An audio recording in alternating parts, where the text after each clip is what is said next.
Will you agree with me if I tell you that there once lived a man so rich, his gold changed the price of the world? A man whose footsteps turned sand into treasure. Gather, my children, for this is not mere story. This is the legend of Mansa Musa, the Lion of Mali, the king whose generosity was as endless as the desert sky. He ruled when Mali was the heart of gold, when Timbuktu was the university of the world. His wealth, even the oceans would bow to count it. But listen well, for wealth can build kingdoms, and it can shake them. Stay close, subscribe now, so you never miss a jewel of history from the lips of Iyansi.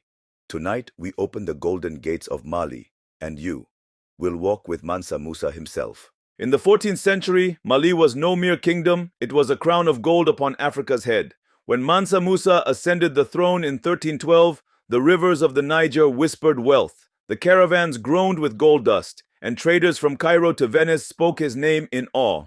Musa was not just rich, he was the richest man who ever lived. His land overflowed with salt, ivory, and above all, gold drawn from the mines of Bambouk and Bouré.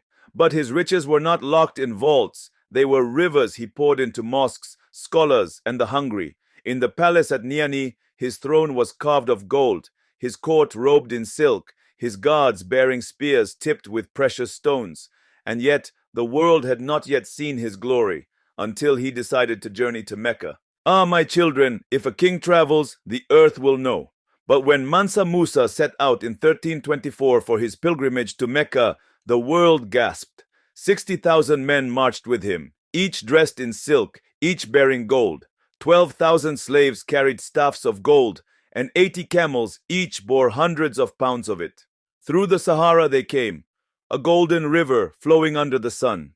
In Cairo, he gave so much gold to the poor, to merchants, to the city itself, that the price of gold fell for over a decade. Streets overflowed with beggars smiling in newfound wealth, and kings whispered, "Who is this Musa?" But for Musa, this was Mansa Musa's story is not just about gold, it is about power, generosity, and the legacy that wealth can build. He returned to Mali not as a king, but as a legend, his pilgrimage echoing across centuries.